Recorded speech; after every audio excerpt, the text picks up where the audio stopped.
மலரின் காலக்குரல் உங்களை அன்புடன் வரவேற்கின்றது. ராவணன் தமிழனா என்ற தேடலில் இன்று பலரும் ஆவல் கொண்டிருக்கிறார்கள். அதேவேளை இந்தியாவின் வடபகுதி வாழ் மக்களும் ராவணன் தமது பகுதியைச் சேர்ந்தவன் என்று உரிமை கோர 20ஆம் நூற்றாண்டு வரை ராவணனை கண்டுகொள்ளாத சிங்களவர்கள் ராவணனே எமது மூதாதை முப்பாட்டன் என கூறுவார்களாயின் ராவணன் யார்? அவன் வடநாட்டவனா? இல்லை இலங்கை சிங்களவனா? இல்லை தமிழனா?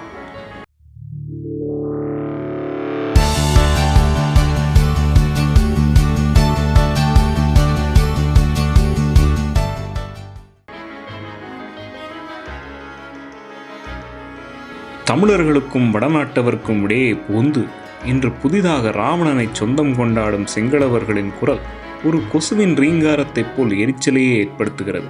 இலங்கையை ஆண்டான் என்பதற்காக அவரை சொந்தம் கொண்டாடுவதற்கான காரணம் பற்றிய தகவலை அடுத்த பதிவில் பார்ப்போம். ராவணனின் பிறப்பிடம் வட இந்தியாவாக இருந்திருக்கலாம். ஆனால் அவன் இனத்தால் ஆரியன் அல்ல. கிழக்கு ஜார்க்கண்ட் மக்கள் ராவணனை தமது மூதாதை என்கின்றனர். சத்தீஸ்கரில் உள்ள கோண்ட் இனத்தவரும் ராவணன் தம் பரம்பரையில் வந்தவன் என்று கூறுகின்றனர். மத்திய பிரதேசத்தின் மன்சோர் மக்கள் ராவணன் தமது மருமகன் என்கின்றனர். காரணம், மண்டோதரியின் பிறப்பிடம் தமது இருப்பிடமே என வாதிடுகின்றனர். உத்தரப்பிரதேசத்தில் உள்ள சரஸ்வத் பிராமணர்களோ விஸ்ரவ முனிவர் தமது மூதாதை, அதனால் ராவணன் தமக்கே உரியவன் என்கின்றனர். எனவே பிறப்பால் வட இந்தியன் என கூறப்பட்டாலும் ராட்சத இனத்தில் பிறந்த ராவணன் ஒரு திராவிடன். அதிலும் குறிப்பாக ராவணன் தமிழன் என நிறுவுவதற்கு பின்வரும் சில ஆதாரங்களை பார்க்கலாம்.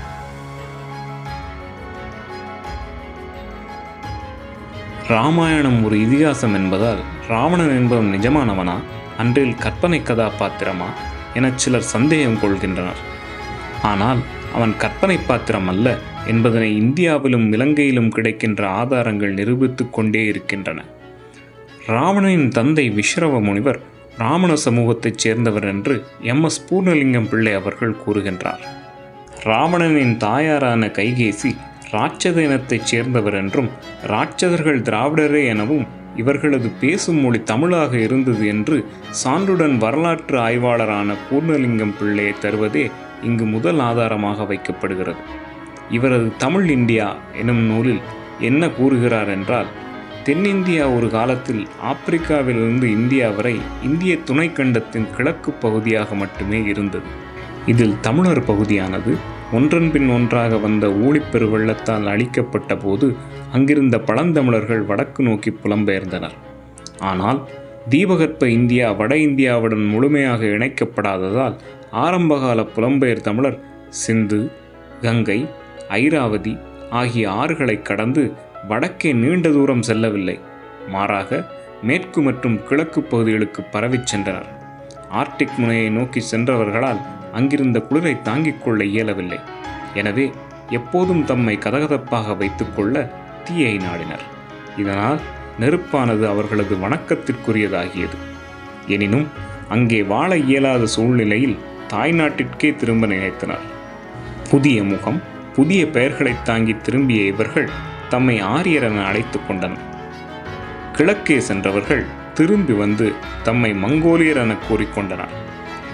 இந்தியாவுக்கு புதிதாக வந்தவர்கள் என்று சிலரால் கூறப்படும் ஆரியர்கள் அப்போது வடக்கே புலம்பெயர்ந்து வாழ்ந்து கொண்டிருந்த திராவிடர்களிடமிருந்து இனரீதியாக வேறுபடவில்லை என்பது பிள்ளை அவர்கள் வாதம்.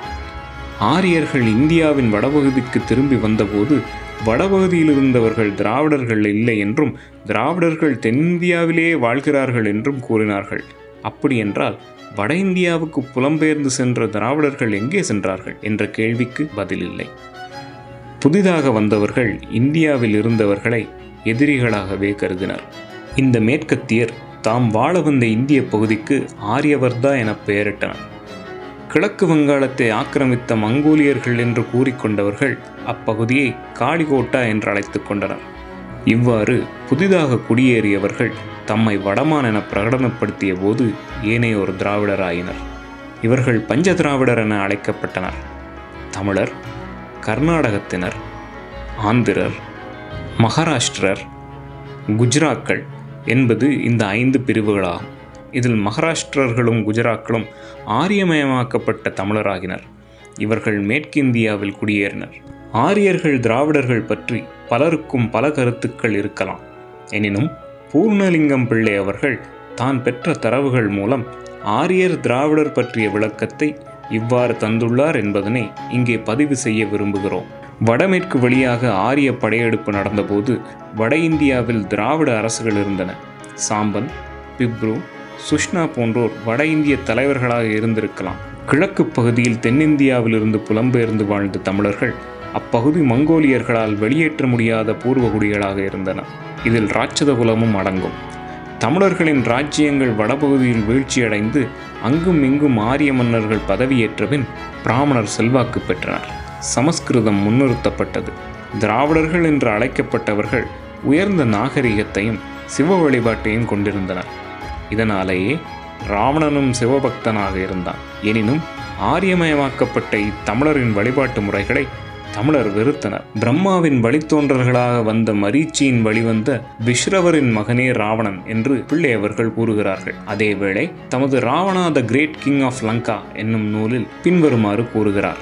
புராணங்களின் கூற்றுப்படி பிரம்மாவின் படைப்புகளை பாதுகாக்க அனுப்பப்பட்டவர்களே ராட்சதர்கள் என ராமனிடம் அகத்தியர் கூறியுள்ளார். இதனாலேயே இயற்கையை பாதுகாக்க ஜனஸ்தானத்தையும் தண்டகாரண்யத்தையும் ராவணன் தனது மேற்பார்வையில் வைத்திருந்தான். இரண்டாவது ஆதாரமாக ராவணன் பேசிய மொழியை ஆதாரமாக கொள்ளலாம். ராவணன் 4 வேதம் அறிந்தவன், சமஸ்கிருதத்தில் வல்லவன். அதனால் அவன் வடமொழியே பேசியிருப்பான் என்பதை பிள்ளை அவர்கள் மறுக்கிறார். சீதை மற்றும் அனுமானுடன் ராவணன் நேரடியாக பேசுவதாகவே இராமாயணம் காட்டுகிறது. பேசிய மொழி என்ன என்பதில் தர்க்கமும் உள்ளது. என்றாலும் தமிழில்தான் பேசியிருப்பான் என ஆணித்தரமாக பிள்ளை அவர்கள் கால்டுவெல்லின் இந்த வரிகளை உதாரணம் காட்டி கூறுகிறார். ஆரியர் வருகைக்கு முன் வட இந்தியாவில் பேசப்பட்ட மொழி திராவிடம். திராவிட மொழிகளின் தாய்மொழி தமிழ். எனவே ராவணன் தமிழில்தான் பேசியிருக்க வேண்டும். மூன்றாவது ஆதாரம் அவனது ஆட்சி பகுதிகள்.